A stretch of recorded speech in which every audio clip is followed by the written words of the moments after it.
Hello student, আমি তোমাদের Shubhankar sir. আজ আমি তোমাদের জন্য একটি নতুন ধরনের ভিডিও নিয়ে হাজির হলাম।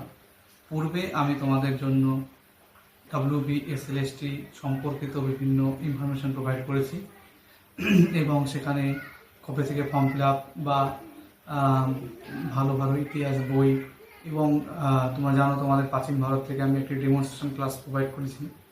আজ আমি তোমাদের জন্য একটি অন্য ধরনের ভিডিও নিয়ে এলাম।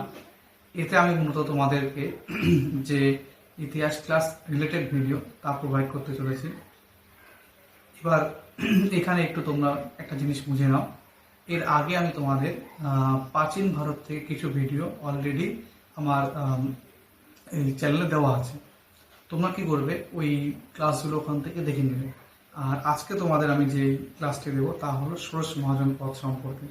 তো পূর্বে যখন আমি তোমাদেরকে যে ক্লাসটি দিয়েছিলাম প্রাচীন ভারত সম্পর্কে, সেখানে হরপ্পা যুগ, বৈদিক যুগ সম্পর্কে দুটো দুটো করে বা তিন চারটে করে পার্ট দেওয়া আছে, দেখে নেবে। সেটা বোর্ডের উপরে লেখা এরকম করে দিয়েছিলাম। কিন্তু আজকে তোমাদেরকে আমি যে নোট বা ক্লাসটি দেবো, সেখানে সম্পূর্ণ হ্যান্ডমেড রচিত, আমি নিজে স্বরচিত যে নোট সেটি তোমাদের প্রোভাইড করবো। তোমরা সেখান থেকে দেখে নেবে। ওকে, তো ভালো করে দেখে নাও। তো দেখো, যে ক্লাসটি তোমাদেরকে আজকে প্রোভাইড করতে চলেছি, এখানে দেখতেই পাচ্ছ এটি হলো ষোড়শ মহাজন পদ সম্পর্কে আজকে বিস্তারিত আলোচনা করব। তো এখানে তোমরা দেখতেই পাচ্ছ, আমি আশা করছি তোমরা খুব সুন্দরভাবে দেখতে পাচ্ছ। এখানে আমি পরপর বলছি এই সম্পর্কিত বিস্তারিত আলোচনা। দেখো, সময় পিরিয়ডটা হলো খ্রিস্টপূর্ব ষষ্ঠ শতাব্দী। খ্রিস্টপূর্ব ষষ্ঠ শতাব্দী যখন ভারতে কোনো ঐক্যবদ্ধ রাজশক্তির উত্থান হয়নি, এর পরিবর্তে অস্তিত্ব ছিল ছোট ছোট কয়েকটি মহাজনপদের। বুঝতে পারছো? পূর্বের এই পূর্বে কিছু কিছু জন ছিল, এই যুগে কি হয়েছে, তারা জনপদে পরিণত হয়েছে এবং এই জনপদই একত্রিত হয়ে কি হয়েছে, মহাজনপদে পরিণত হয়। পূর্বের জনটি একটু বুঝিয়ে দিই তোমাদেরকে। তোমরা জানো বৈদিক যুগে কি ছিল? বৈদিক যুগে ছিল হলো পরিবার। বৈদিক যুগে পরিবার ছিল, এরকম কয়েকটি পরিবারই মিলিত হয়ে কি হলো, একটা গ্রাম, এবং কয়েকটি গ্রাম মিলে একটি বিষ, এবং এই বিষ পরিণত হয়েছিল একটি জনে। এই জনই কি হলো, পরবর্তী সময়ে এসে দেখো জনপদে পরিণত হয় এবং এই জনপদ পরবর্তীকালে খ্রিস্টপূর্ব ষষ্ঠ শতাব্দীতে মহাজনপদে রূপান্তরিত হয়। আর এই জনপদ শব্দের অর্থ হলো যেখানে জন বা মানুষ যেখানে বসবাস করছে বা সেখানে পদার্পণ করেছে। ঠিক আছে, তাহলে আমি বোঝাতে পারলাম তোমাদের সময়টা কত। দেখো, খ্রিস্টপূর্ব ষষ্ঠ শতাব্দী, যখন ভারতে কোনো রাজনৈতিক ঐক্যবদ্ধ রাজশক্তির উত্থান হয়নি, এর পরিবর্তে অস্তিত্ব ছিল কি, ছোটো ছোটো কয়েকটি মহাজনপদের। পূর্বের যে জন, তা এই যুগে এসে জনপদ এবং জনপদ একত্রিত হয়ে মহাজনপদে আত্মপ্রকাশ করেছিল। এর উৎস কি? এর উৎস সম্পর্কে জানতে হলে আমাদের জানতে হবে দুটি গ্রন্থ। দেখো, সে দুটি গ্রন্থ কি কি? একটি বৌদ্ধ গ্রন্থ অঙ্গুরোত্তর নিকায় এবং একটি জৈন গ্রন্থ ভগবতী সূত্র। এই দুটি গ্রন্থ থেকে আমরা জানতে পারি যে এই সময় ভারতে 16টি মহাজন পদ এর অস্তিত্ব ছিল। তো কি কি গ্রন্থর নাম বললাম? একটি হলো অঙ্গুরোত্তর নিকায় বৌদ্ধ গ্রন্থ এবং একটি জৈন গ্রন্থ ভগবতী সূত্র। এছাড়াও আরেকটি বৌদ্ধ গ্রন্থ হয়, তার নাম মহাবস্তু। এই মহাবস্তুতেও কিন্তু আমরা 16টি মহাজন পদের নাম জানতে পারি। আর কি, আরেকটি তামিল গ্রন্থ আছে। হ্যাঁ, তামিল গ্রন্থের নাম হলো শিলাপ্পাদিকরণম। এই শিলাপ্পাদিকরণম গ্রন্থেও কিন্তু আমরা কয়েকটি মহাজন পদের নাম জানতে পারি, যথা দেখো বলছে মগধ, বৎস এবং অবন্তী। তাহলে আমরা জানতে পারলাম কি কি, আরেকবার বলছি, বৌদ্ধ গ্রন্থ অঙ্গুরোত্তর নিকায়, জৈন গ্রন্থ ভগবতী সূত্র এবং বৌদ্ধ গ্রন্থ মহাবস্তু। এর পাশাপাশি একটি তামিল গ্রন্থের নাম বললাম, তার নাম শিলাপ্পাদিকরণম। ঠিক আছে, এই থেকে আমরা জানতে পারি যে খ্রিস্টপূর্ব ষষ্ঠ শতাব্দীতে ভারতে কতগুলি মহাজন পদ ছিল, তাদের অস্তিত্ব কোথায় ছিল। এবার আমরা এক এক করে সেই মহাজন পদগুলি সম্পর্কে আলোচনা করব। তো দেখো, মহাজন পদ এখানে দেখতেই পাচ্ছ, এদের অবস্থান বর্তমানে কোথায় অবস্থান করছে আর এদের রাজধানী। তো প্রথম যে মহাজন পদ, তার নাম হলো কাশী, যার বর্তমান অবস্থান বানারস ইউপিতে। এর রাজধানী ছিল বারাণসী। দ্বিতীয় রাজধানী কৌশল, যার অবস্থান ফৈজাবাদ ইউপি, এর রাজধানী শ্রাবস্তি। তৃতীয় যে মহাজনপদ কুরু, এর অবস্থান মিরাট, যার রাজধানী হস্তিনাপুর। চতুর্থ মহাজনপদ মল্ল, এর অবস্থান গোরখপুর ইউপি, এর রাজধানী, আচ্ছা মল্লদের দুটো রাজধানী, একটি কুশীনগর আর একটি পাবাপুরী। এরপর অঙ্গ মহাজনপদ। এই অঙ্গ মহাজনপদের অবস্থান বর্তমানে ভাগলপুর বিহারে, যার রাজধানী ছিল চম্পা। চতুর্থ, পঞ্চম এবং ষষ্ঠ হলো বা 6 নম্বর যে মহাজনপদ মগধ, যার অবস্থান দেখো পাটনা গয়া জেলা বিহারে, এর রাজধানী একটি গিরিবজ্র, পরে চেঞ্জ হয়ে রাজগীর হবে। তারপরে ব্রিজি, যার রাজধানী বৈশালী, এটিও বিহারে অবস্থিত। বৎস, এটি এলাহাবাদ মির্জাপুর ইউপিতে অবস্থিত, যার রাজধানী কৌশাম্বী। পাঞ্চাল, রুহেলাখণ্ড ইউপিতে অবস্থিত, রাজধানী অহিচ্ছত্র কাম্পিল্য।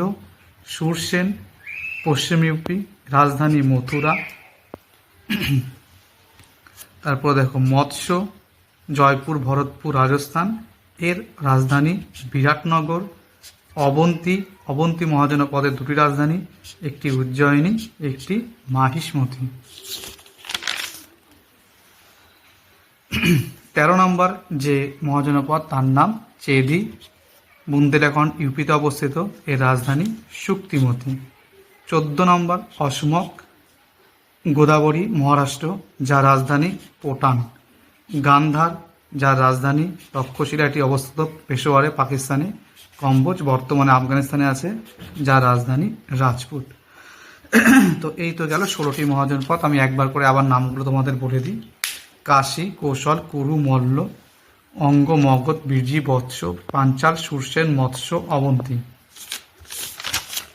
চেদি, অসমক, গান্ধার, কম্বোজ। তাহলে এই হলো আমাদের 16টি মহাজনপদ, যা খ্রিস্টপূর্ব 6ষ্ঠ শতাব্দীতে ভারতে বিরাজমান ছিল। এবার এদের সম্পর্কে কিছু গুরুত্বপূর্ণ তথ্য একটু আমরা জেনে নিই, যেটি করলেই এই চ্যাপ্টারটা আমাদের কমপ্লিট হয়ে যাবে। আর এই চ্যাপ্টার যে আমি যেটুকু বললাম, তোমাদের এই উৎপত্তি, রাজধানী, নাম এবং রাজধানী, পাশাপাশি তোমাদের অবস্থানটাও বলে দিলাম। আর এবার এদের সম্পর্কে তো আমি একটু কয়েকটি তথ্য বলবো। প্রথমত দেখো, যে মহাজনপদের আমি নাম বললাম সংখ্যা 16টি, এই 16টি মহাজনপদের মধ্যে 14টি মহাজনপদই ছিল রাজতান্ত্রিক। শুধুমাত্র ব্যতিক্রম ছিল ব্রিজি ও মল্ল মহাজনপদ। ব্রিজি ও মল্ল মহাজনপদ, যা কিনা কি ছিল, কি ধরনের প্রজাতান্ত্রিক ছিল। ঠিক আছে, এটি কিন্তু এসএসসি 2016 কোশ্চেন দেখবে, 2016 সালের কোশ্চেনটি, যে এই কোশ্চেনটি ছিল দুটি প্রজাতান্ত্রিক মহাজনপদের নাম উল্লেখ করো, তো ওইখানে অ্যান্সার তো ব্রিজি এবং মল্ল। নেক্সট যেটি কোশ্চেন বারবার পরীক্ষায় আসে এই কোশ্চেনটি, এই যে আমি 16টি মহাজন পদের কথা বললাম, তার মধ্যে কিন্তু 15টি মহাজন পদই উত্তর ভারতে অবস্থিত ছিল, কিন্তু দক্ষিণ ভারতে একটি মাত্র মহাজনপদ ছিল, যার নাম অসমক। আর অসমকের রাজধানী ছিল পোটান। ঠিক আছে, অসমকের রাজধানী পোটান দিকে খোঁড়ায় আছে,